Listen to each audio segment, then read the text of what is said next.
Olá, gente, tudo bem? Eu sou a Flávia Queiroz e vou lecionar para vocês, com vocês, né, durante todo este ano, as disciplinas de filosofia e sociologia. Hoje a gente vai estar dando início, né, aqui, pelas aulas da banca de estudo aprovação, né, agora online, né, para que vocês não possam perder nada, nenhum conteúdo, absolutamente nada, né, para a gente não perder tempo. Então a gente vai começar hoje. Hoje é uma aula mais curta, porque é uma introdução à filosofia, tá? Pra gente tirar esse mito de que filosofia é chato. Do contrário, filosofia é ótimo, vocês não sabem o que estão perdendo. Vocês vão ver no decorrer desse ano aí comigo, tá, gente? Então vamos lá. A gente já vai prosseguindo, né? Próximo slide, que a gente vai tratar exatamente do que é filosofia. Então vamos começar por aí, tá ok? O que é filosofia? Gente, às vezes a gente se pergunta, né? Para que eu estudo filosofia? Né? Porque a maioria das pessoas acham uma disciplina bem chata, mas na verdade não é. Filosofia é uma disciplina importantíssima, até porque ela é a disciplina que nos leva a pensar. A própria palavra filosofia, ela significa literalmente amor pela sabedoria, ou seja, pelo conhecimento, pela busca do conhecimento. A gente vai ver no decorrer das aulas, quando a gente for estudando os filósofos, a gente vai ver que muitos se preocupavam justamente isso, em conhecer. O que eles queriam era descobrir o porquê das coisas, a origem do universo, descobrir, enfim, todas as indagações que até hoje a gente se faz. A gente tem muitas respostas hoje, mas naquele período a gente não tinha resposta para absolutamente nada. Então, os filósofos eram justamente aqueles que queriam saber, que queriam o conhecimento, que queriam explicação mais óbvia, mais lógica, mais racional das coisas. Tá? Então, filosofia significa isso. Filosofar é pensar para ficar mais sábio. Né? E muitos dos filósofos pensavam questões elementares, questões assim bem iniciais. Por exemplo, a existência humana, a ideia, o que é o conhecimento, o que é a verdade, né? Estudavam a ética, os valores morais, a própria mente humana, a linguagem, o universo. Os primeiros filósofos, os pré-socráticos, que são os primeiros que a gente vai estudar, eles se preocupavam justamente com isso, com a origem do universo, né? O que teria criado todas as coisas, o que teria dado origem à physis. Então, é extremamente importante a gente estudar filosofia justamente para a gente tentar, para a gente aprender a pensar, né? Principalmente no mundo em que ninguém quer que a gente pense, né? A realidade é essa. Então, essa é a grande utilidade da filosofia e o significado, né, do seu nome. Por isso que a gente tem que estudar, tá, gente? Onde surgiu a filosofia? Bem, veja só, estima-se que os primeiros pensadores teriam surgido na Grécia Antiga. E existem vários porquês, né? Mas eu vou dizer mais pra frente, eu vou explicar para você porquê, né, a Grécia foi esse palco, porque a Grécia foi esse cenário. Mas estima-se sim que teria nascido na Grécia Antiga, no século VI, antes de Cristo. Né? Por exemplo, pensadores como Pitágoras, Tales de Mileto, Heráclito, foram alguns daqueles que estavam preocupados em entender essa realidade que cercava eles, né? E todas essas questões relacionadas à natureza, porque os primeiros filósofos estavam preocupados com isso, com a origem do universo, com a existência dos deuses, né? Então seriam eles os primeiros, né, que teriam se preocupado com essa questão. Por isso que teria nascido na Grécia, né? A gente atribui à Grécia Antiga, que foi um cenário extremamente fértil e propício para que a filosofia surgisse mesmo. A questão é por que a Grécia teria sido esse cenário, por que justo na Grécia, né? Então a gente tem aí, né, nessa imagem que vocês estão vendo, né, essa imagem do Partenon, né, que era um templo dedicado à deusa Atena, né? Justamente na Acrópole de Atenas, no lugar mais alto de Atenas, estava lá o templo da deusa Atena, que Atena era a deusa protetora, né, de toda a cidade de Atenas, né? E Atenas, minha gente, vamos pensar o seguinte, né? A Grécia, nesse período, a Grécia não era um país, né? Como o Brasil é um país, como os Estados Unidos é um país. Na verdade, a Grécia, que tem o seu território formado por diversas ilhas, né? Pequenas ilhas, né? Então, nesse período, a Grécia não era unificada, não existia o Império Grego, você nunca ouviu falar disso. A Grécia, na verdade, era dividida em diversas cidades-estados, como eles assim chamavam, em pequenas comunidades, né, que eram independentes entre si. Né? Uma dessas cidades-estados assim, que mais se desenvolveu, que se destacou bastante, foi a cidade de Atenas. Né? Então, Atenas teria sido, tanto é que quando a gente fala de Grécia, a gente lembra logo de Atenas.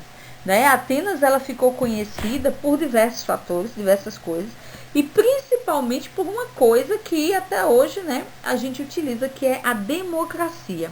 Teria surgido justamente em Atenas a democracia. Né? Lógico que é uma democracia diferente da nossa democracia, né? Porque era uma democracia direta, onde todos os cidadãos se reuniam para decidir o destino da cidade. Né? Isso era possível porque era uma cidade, era a polis grega, a cidade. Né? Então isso era possível por conta da questão da quantidade de pessoas. Se você tem um número de pessoas reduzido, então era possível você juntar todos os cidadãos. E sem falar de que cidadão, para Atenas, não eram todas as pessoas, eram aqueles que eram realmente considerados cidadãos, que geralmente eram os descendentes dos fundadores de Atenas. Enfim, entre outras questões. A gente não vai falar sobre democracia agora não. Mas enfim, em Atenas abria-se espaço, quando você tem espaço de você decidir, né? Quando você se reúne com as pessoas para decidir o destino do país, então isso obrigava as pessoas a pensarem, a elaborar, né? Elaborar discursos, né? Utilizar a razão para poder pensar a respeito das melhorias para a cidade. Tudo isso desenvolveu o saber, desenvolveu o pensar, né? Em Atenas. Né? Para vocês terem noção, né? Tinha a Ágora, que era a praça da cidade. Então era muito comum as discussões políticas, né? As discussões, eles debaterem tudo, o destino da cidade. Qual seria o destino da cidade? Era debatido em praça pública, na Ágora. Né? Então era muito comum isso. Tudo isso vai fomentando o que? A busca do conhecimento.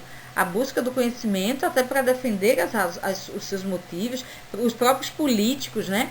Procuravam conhecer mais, até para saber, para decidir melhor os rumos da cidade. Então a Ágora foi um espaço muito importante para o desenvolvimento da filosofia, da própria política. Então Atenas seria esse espaço, seria esse lugar, né, na Grécia, que propício para o surgimento da filosofia, para a busca do saber, para a busca do conhecimento. A gente pode dizer que Atenas estava à frente do seu tempo. Né? Por isso que a filosofia teria surgido lá, com toda certeza. É isso aí, a invenção da filosofia. Então, a filosofia foi criada, foi inventada, né, por assim dizer, né, como uma forma de negar o mito. Né? Afinal de contas, né, também teve a questão das navegações. Né? Atenas não, a própria Grécia, como ela era cercada por mar, por água, então eles eram viajantes, eles viviam no mar. Né? E todas essas andanças, quanto mais longe eles iam percebendo que o mundo não era só aquilo ali que eles imaginavam, que o mito explicava, que o mito justificava. Então eles sentiram essa necessidade de explicar as coisas sem ser através dos mitos, né? Que a gente conhece os gregos pela sua mitologia, né? Eles tinham uma mente bem aguçada, né? Para criar os mitos que eram fantásticos, né? Que eram fantásticos. Então, assim, a filosofia ela surge dessa necessidade, né? De tentar uma explicação mais racional para o surgimento do universo, não uma explicação, aquela explicação, por exemplo, fantasiosa, né? De que, por exemplo, a Terra teria se originado por meio da deusa, né, que teria criado todas as coisas. Não, eles queriam uma explicação mais racional. Então eles tentaram incorporar os mitos ao pensamento racional. Até porque não houve uma ruptura. A gente não pode dizer que a partir de hoje iniciou-se a filosofia e o mito não existe mais. Não. O mito fazia parte do pensamento, da cultura de um povo. Então não tinha simplesmente como você dizer, a partir de hoje não acredito em mais nada dos mitos. De forma alguma. Isso aí foi uma passagem muito lenta, né? E tanto o mito quanto a filosofia, eles coexistiam. Eles existiram no mesmo momento. Eu trouxe para vocês aqui, né, nesse slide, a diferença, mito versus filosofia, a diferença só para a gente entender direitinho. né? O mito era uma narrativa, né? Uma narrativa, a maioria das vezes heróica, ou então a narrativa da vida dos deuses, né? Dos deuses, Poseidon, Hera, Zeus, né? E por aí vai, né? O mito, ele tenta explicar as origens a partir das alianças ou das rivalidades entre as forças divinas, né? Ele mostra, por exemplo, ele mostra Poseidon, que com raiva do herói Ulisses provocou uma tempestade gigantesca, né? Então, os deuses, quando estavam com raiva, lançavam raios. Então, ou seja, o mito, ele tenta explicar essa origem por meio justamente dessa rivalidade entre os deuses. Então, a rivalidade entre eles gerou algum fenômeno natural, né? Gerou uma tempestade, criou alguma coisa, enfim, um vulcão em erupção. Então, o mito tenta explicar dessa forma, né? Sempre nessa visão mitológica, fantasiosa, e sempre fazendo referência à vida dos deuses, né?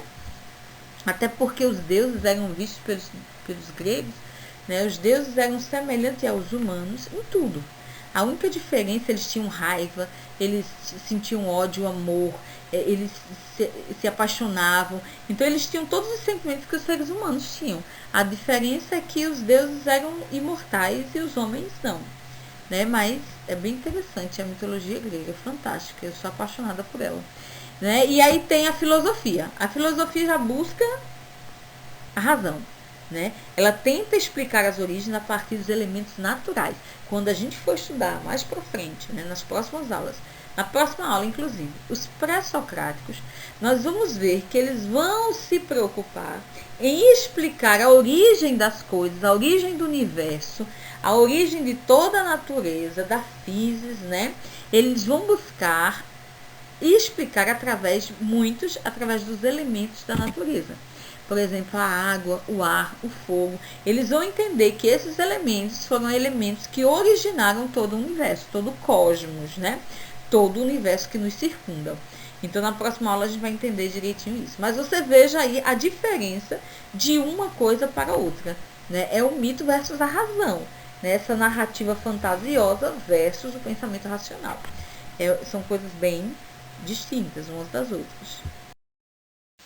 Tem alguns conceitos que são muito importantes, que a gente não pode deixar de aprender e de saber a diferença. Assim como mito e filosofia, a gente não pode deixar de saber desses conceitos aí que eu trouxe para vocês. Por exemplo, a teogonia é um termo formado por theos, que significa Deus, teologia, né? Teocracia. Então, tudo que tiver theo significa Deus. Teogonia, origem, geração. Ou seja, era uma narração mítica, as teogonias eram narrações míticas do nascimento dos deuses, né? Então, era como os deuses teriam se originado, era a teogonia, era uma narração que explicava como é que os deuses teriam se formado.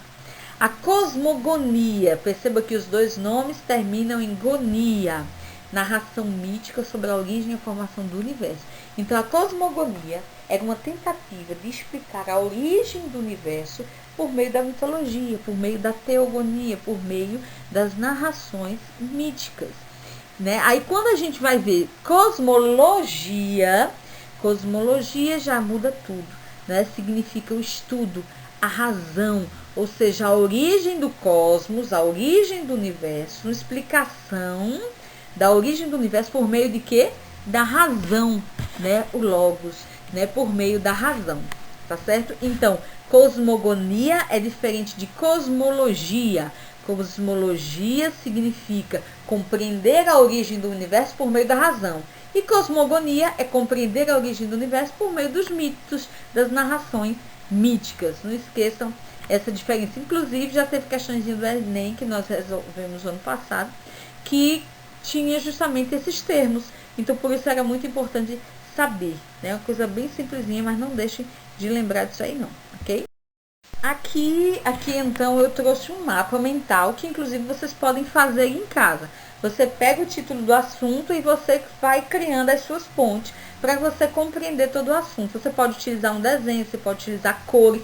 Observe que esse mapa mental tem bastante cores, porque quando você faz um mapa mental desse, você fez um resumo do assunto que nós vimos, tá? E nesse resumo, por causa das cores, você vai lembrar. E se você tiver memória fotográfica, melhor ainda, porque você vai lembrar até das cores que você colocou para identificar cada coisa que você quis aí, tá certo? Então, quem puder, aí eu já trouxe o mapa mental pronto, mito e filosofia, mas aí vocês podem tentar fazer de outros assuntos, né? Eu sempre vou tentar trazer um mapa mental. Você pode tentar olhar para isso até você conseguir fazer as relações sozinho, entendeu? Que é para comprovar de que você realmente aprendeu. Não esqueçam que tudo que a gente está vendo aqui na aula é muito importante que vocês leiam. Na apostila vocês vão encontrar tudo isso, tá certo? Vocês vão encontrar um material mais denso, mas à medida que você for lendo, você vai lembrando das coisas que eu falei, tá certo? Então, conhecimento adquirido, conhecimento consolidado, é aquele conhecimento que a gente tem em casa. Então, não é a aula que vai te dar conhecimento, só estou jogando um monte de informação para você. Agora, quando você chegar em casa, ou melhor, você já está em casa, né? Quando você der aquela lida na apostila, ou em qualquer outro livro que você estiver aí acompanhando, quando você der aquela lida, que você lembrar das coisas que eu falei, então pode ter certeza que esse conhecimento vai ser consolidado aí na sua mente, tá certo? Veja esse mapa mental. No centro eu tenho mito e filosofia, olha as relações, né? Subindo nós temos os questionamentos. O homem sempre teve muitas dúvidas. Quando ele não sabia explicar, ele utilizava o mito para explicar essas dúvidas, né? Porque era mais fácil eu dizer que foram os deuses que criaram tudo, que os deuses estão com raiva, por isso mandaram uma tempestade. Era muito mais fácil eu dizer isso do que eu buscar de uma forma racional. Então, o homem sempre teve questionamentos, né? E o mito tentava explicar isso, tá certo? O mito buscava a explicação da realidade, sim, só que sem o uso de uma base científica. Isso era o mito. Então, o mito tentava explicar uma realidade, só não tinha base científica, tá certo? Eram explicações míticas, dúvida, espanto, falta de respostas, né? A gente chama tudo isso, essas explicações míticas, a gente chama isso de quê? De cosmogonia. Eram essas tentativas, essas explicações míticas da realidade. Tentar explicar a realidade de forma mítica, a gente chamava de cosmogonia. Mas aí houveram aqueles caras como Tales de Mileto e tantos outros que se incomodaram com essas explicações míticas e disseram: não, existe algo além da vontade dos deuses e que pode explicar tudo isso aí. A gente vai conseguir a explicação de tudo isso por meio da razão, certo? E aí surge a cosmologia, que é uma explicação de como teria surgido o universo, só que por meio do conhecimento racional. E aí a gente dá o nome disso de cosmologia. Então tá isso, é uma mapinha mental com tudo que a gente falou hoje, bem bonitinho, bem redondinho. E aí, pra gente encerrar e para você não esquecer, tá aí a imagem do grandioso, né, do magnífico deus grego Zeus, né, com seu raio aí para jogar sobre a terra, né? E aí, só para você não esquecer, conhecimento mítico era um conhecimento religioso e espiritual, e o conhecimento lógico, um conhecimento clássico, metódico, né, por meio da razão. Lembrando que não houve ruptura, não houve racha, não houve quebra, não acabou hoje o mito e começou amanhã a filosofia. Na verdade, os dois, como é que eu posso dizer? Os dois pensamentos, né, tanto o pensamento mítico quanto lógico, eles coexistiram numa mesma sociedade durante muito tempo, tá certo? Não esqueçam disso. Então, gente, basicamente, essa é a introdução para a filosofia, né? Introdução à filosofia. Na próxima aula, a gente já vai começar a estudar, né, as escolas filosóficas, os tempos, os principais filósofos, o que eles estudavam, né? A gente já vai ver um outro conteúdo.